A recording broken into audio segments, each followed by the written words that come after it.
Hello, my all dear students and friends. Very warm welcome all of you. Dear friends, today I'll starting a new topic English vocabulary. English vocab की starting आज इस video से करेंगे। जिन भी दोस्तों को, भाई लोगों को और हमारे प्यारे स्टूडेंट्स को इंग्लिश में बहुत ज़्यादा इंटरेस्ट है और इंग्लिश की वोकैब अगर वो सीखना चाहते हैं तो ये सीरीज़ हम वोकैब के नाम से स्टार्ट कर रहे हैं। बहुत बेहतरीन इसमें आपको वर्ड हम करवाएंगे। यकीन मानिए फ्रेंड्स कि ये वर्ड्स अगर आप कोई कम्पिटिटिव एग्ज़ाम की प्रिपरेशन कर रहे हैं like that CDS, NDA, air force, SSC या अदर कम्पिटिटिव एग्ज़ाम, तो उसमें ये वर्ड्स आपको 100% देखने को मिलेंगे।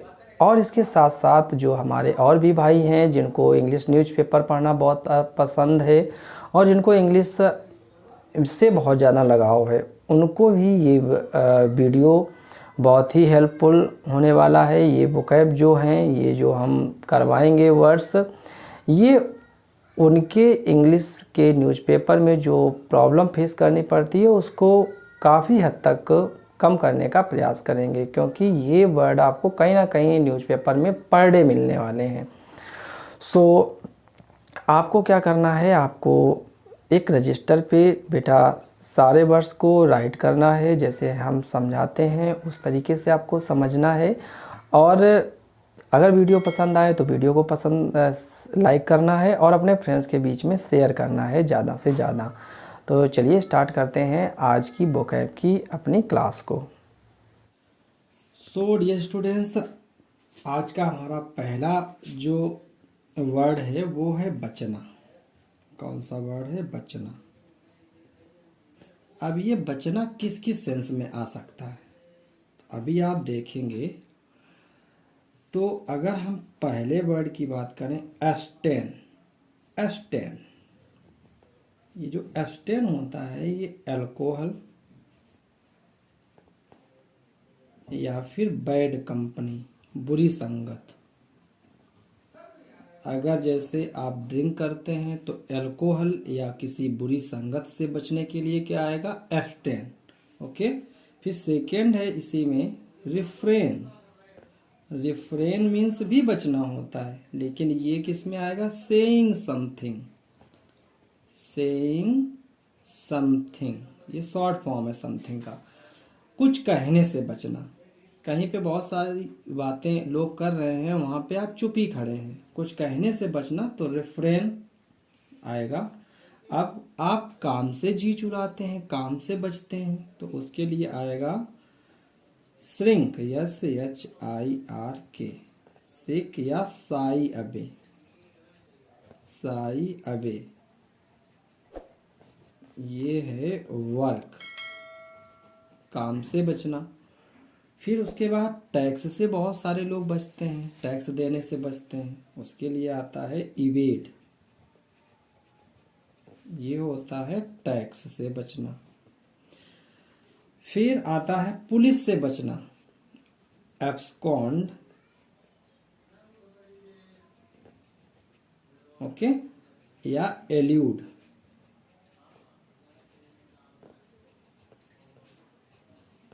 पुलिस से बचना, कोई अपराधी है, पुलिस उसको ढूंढ रही है तो वो भागा भागा फिर रहा है, तो एब्सकॉन्ड या एल्यूड, पुलिस से बचना। अब जो व्यक्ति भागा भागा फिर रहा है उसको क्या बोलेंगे? एब्सकॉन्डर।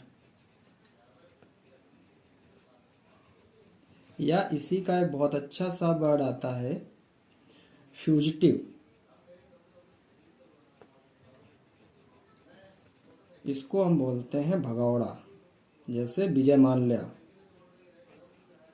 देश छोड़ के भाग गया, तो फ्यूजिटिव भी होता है एब्सकॉन्डर। एब्सकॉन्ड या एल्यूड में पुलिस से बचना। अब बात करते हैं जेल से बचना। बहुत से लोग जेल चले जाते हैं, पैरोल पे बाहर आते हैं, तो वो बार बार अपनी हेल्थ को लेकर पिटीशन देते रहते हैं, तो जेल से बचने के लिए एस्केप आता है, ESCAPE। एस्केप मीन्स होता है प्रिजन, जेल से बचना, कैद से बचना। अब शन वायोलेंस। अब वायोलेंस क्या होती है? कहीं पे हिंसा हो गई, कहीं पे हिंसा हो गई तो हिंसा से बचने के लिए शन आएगा। अब अगर आप क्रिकेट में रुचि रखते हैं तो जब बॉलर होता है वो जब बाउंसर डालता है तो जो बैट्समैन होता है वो डक करता है। तो डक मीन्स क्या होता है? बॉल से बचना। किसी भी जो बाउंसर बॉल आई उसको डक कर दिया, उससे बचने के लिए डक आएगा। फिर डॉज। डॉज होता है लेंडर या क्रेडिटर। लेंडर या क्रेडिटर से बचना। किसी से उधार लिए हो और उससे बच रहे हो, पता लगा वो सामने से दिख रहा है तो रास्ता बदल के चले जाते हो, क्योंकि आपका जो उसका पैसा है वो आपके ऊपर है। तो वो होता है डॉज, लेंडर या क्रेडिटर से बचना। ओके, इसके बाद है नेक्स्ट वर्ड हमारे पास पैरी। PARRY। पैरी मीन्स होता है गो बैक। गो बैक का मतलब पीछे हटके। गो बैक, पीछे हटके। पीछे हटके कैसे बचा जाता है? जैसे किसी ने आपके ऊपर वार किया, अटैक किया, तो आप पीछे की तरफ हट जाते हैं, उससे बचने के लिए पैरी आता है।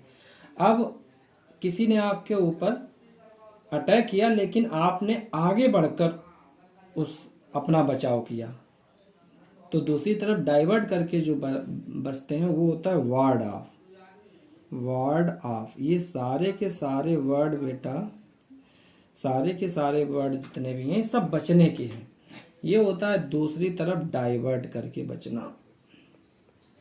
दूसरी तरफ डाइवर्ट करके बचना। अब ये डाइवर्ट करना क्या होता है? जैसे तलवार बाजी जब करते हैं प्लेयर्स, तो उसमें क्या होता है, एक जो प्लेयर होता है वो अटैक करता है दूसरे के ऊपर, तो दूसरा वाला उसी के ऊपर अटैक करता है, दूसरी तरफ डाइवर्ट करके अपने आप को बचाता है, वो वार्ड आ पाता है। अब कोई टॉपिक छिड़ा है और 4 फ्रेंड हैं और वो टॉपिक पे कोई चर्चा करना चाह रहे हैं, उनमें से एक फ्रेंड वो टॉपिक पे चर्चा करने से बच रहा है, तो वो आता है इश्यू। इश्यू ये टॉपिक से बचना। कोई टॉपिक पे बात नहीं करना चाहते तो वो इश्यू द टॉपिक आता है। तो आप समझ सकते हैं ये इतने सारे जो वर्ड हमने आपको करवाए हैं ये सब किस में आएंगे? बचने के सेंस में। एक बार फिर से जल्दी से रिकॉल करते हैं। क्या है? एब्सटेन, अल्कोहल या बुरी संगत से बचना। रिफ्रेन, सेइंग समथिंग, कुछ कहने से बचना। श्रिंक या शाई अवे, काम से बचना। इवेड, टैक्स से बचना। एब्सकॉन्ड या एल्यूड, पुलिस से बचना। एब्सकॉन्डर या फ्यूजिटिव, भगौड़ा। स्केप, प्रिजन से बचना। ठीक, उसके बाद शन, वायोलेंस, हिंसा से बचना। डक, कोई बाल से बचना। डॉज या लेंडर या क्रेडिटर, उधार लेने या देने वाले से बचना। पैरी, गो बैक, पीछे की तरफ हटके बचना। वार्ड ऑफ, आगे की तरफ बार करके डाइवर्ट करके बचना। इश्यू, टॉपिक, कोई टॉपिक पे बात करने से बचना।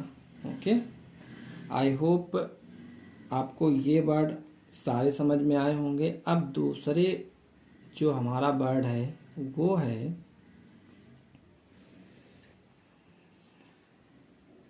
हास्यास्पद। हास्यास्पद, हास्यास्पद क्या होता है? हंसी वाला। अब ये कौन कौन सी सिचुएशन में हो जाता है? तो देखो, एक होता है रेडिकुलस। रेडिकुलस, रेडिकुलस होता है आंसर या किसी के बिहेवियर से। अब किसी ने कोई आंसर ऐसा दे दिया कि क्लास में राम नाम का एक बच्चा है, उससे टीचर ने कोई सवाल पूछा और उसने ऐसा आंसर दे दिया कि सारे क्लास के बच्चे खिलखिला के हंसने लगे। तो टीचर कहता है और व्हाट्स द रेडिकुलस आंसर, ये बड़ा हास्यास्पद आंसर है, या किसी के बिहेवियर से कोई ऐसा बिहेव करता है तो वहाँ से रेडिकुलस आता है। अब होता है फनी, ये भी हास्यास्पद के सेंस में आता है। ये होता है इमिटेशन, कॉपी करने के सेंस में। फनी इमिटेशन, इमिटेशन क्या होता है? कॉपी करने के सेंस में। आयरोनिकल, आयरोनिकल सिचुएशन, अब ये क्या होती है? ऐसी स्थिति कि बहुत सारे लोग कहीं पे गैदर हैं और आप वहाँ से जा रहे हैं और आप फिसल गए और धड़ाम से गिरे सड़क पे, तो बहुत सारे लोग आपको देख के हंसने लगेंगे। तो वो स्थिति ऐसी बन जाएगी, सिचुएशन ऐसी बन जाएगी, आयरोनिकल सिचुएशन हो जाएगी। तो स्थिति में जो वर्ड यूज होगा वो आयरोनिकल आएगा। ओके।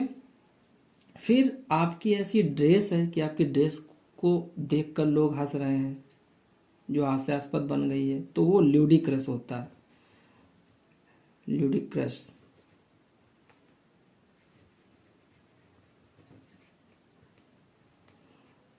ये ड्रेस में ये वर्ड आता है। फिर है टोन, आप किसी की नकल करके एक्टिंग करते हो, जैसे जॉनी लीवर की एक्टिंग करके आप टोन निकालते हो, तो उसके लिए क्या आएगा? ह्यूमरस।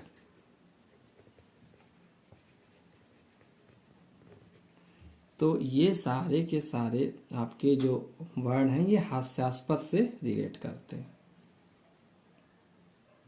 अब जो नेक्स्ट हमारा वर्ड है वो है पुतला। अब आप कह रहे होंगे ये पुतला, अब पुतले के आपको कितने मीनिंग, वर्ड मीनिंग लर्न है? आई होप 2-3 होंगे, लेकिन बहुत सारे होते हैं। देखो कौन कौन से, जैसे स्टेचू, ये कहाँ पे यूज होता है? चौराहे का पुतला, जो चौराहे पे खड़ा होता है। ओके। फिर सेकेंड हम बता रहे हैं स्टेटुएट, स्टेट्यूट या फिगराइन, ये कहाँ पे यूज होता है? टेबल पे रखा हुआ छोटा सा, टेबल पे बुद्ध आदि का जो पुतला रखा होता है छोटा सा हंसता हुआ, वो स्टेटुएट या फिगराइन होता है। उसके लिए हम स्टेचू नहीं यूज करेंगे। जब आप हाई लेवल की इंग्लिश पढ़ेंगे तो उसमें ये स्टेचू हर जगह नहीं आएगा। अगर कोई आप क्लोज टेस्ट कर रहे हैं या कोई पैसेज कर रहे हैं, तो वहाँ पे अगर जो यूसेज आ रहा है वो दिया गया है, पैसेज रिलेट करता हुआ कोई टेबल के रूप में पुतले की बात की जा रही है, तो स्टेटुएट या फिगराइन आएगा। अब आप जाते हैं जू में, तो वहाँ क्या देखते हैं? बहुत सारे पुतले ऐसे होते हैं, डायनासोर का पुतला रखा है स्टोन का, उसके मुंह से पानी निकल रहा है, या बच्चे खेलने जाते हैं उसके पीछे से जाते हैं उसके अंदर और उसके मुंह से बाहर निकल आते हैं। उस टाइप के पुतले को क्या कहेंगे? वो होता है गारगोयल या स्टोन स्पाउट। ये होता है जू आदि में, जिसमें पानी यानी वगैरह निकलता रहता है, ऐसे याद कर सकते हो। ओके, जू आदि में जो यूज करते हैं। अब गारमेंट शॉप पे आप गए होंगे, शोरूम में, तो उसमें खड़ा रहता है लड़का, वो पुतला जैसा, या कोई लड़की खड़ी रहती है, तो उसमें उस पुतले को क्या कहेंगे? वो स्टैचू तो होता नहीं है। तो गारमेंट शॉप का जो पुतला होता है उसे मैनीक्विन कहते हैं। मैनीक्विन, ये होता है गारमेंट शॉप का। ठीक। अब आप ज्वेलरी शॉप पे भी गए होंगे, तो ज्वेलरी शॉप में हाफ पुतला होता है जिसमें नेकलेस वगैरह शो करता है, वो जो गोल्ड स्मिथ होता है। तो उसकी शॉप पे, जो ज्वेलरी शॉप पे पुतला हाफ वाला होता है, उसको हम बोलते हैं बस्ट। बस्ट होता है ज्वेलरी शॉप का पुतला, ज्वेलरी शॉप जो यूज होता है। अब इस बस्ट का और भी मीनिंग होता है। इस बस्ट का मीनिंग होता है, एक दूसरे सेंस में यूज होता है ये, तो वो होता है गैंग का भंडाफोड़ कर देना, भंडाफोड़ करना। ये ऐसे आता है, बस्ट द गैंग। ये न्यूज़पेपर में बहुत आता है, बस्ट द गैंग। तो ये दो ऐसे यूज होता है। अब इसके बाद तीसरा, हमारे किसान भाई जब गेहूं बोते हैं तो उसमें चिड़िया गेहूं खाने आती हैं उनके खेतों में, तो वो पुतला खड़ा कर देते हैं कपड़े पहना के, या सूखी घास का बना के खड़ा कर देते हैं। तो उस पुतले को क्या कहेंगे? वो होता है स्केयर क्रो, स्केयर क्रो। ये होता है इन विलेजेस फील्ड।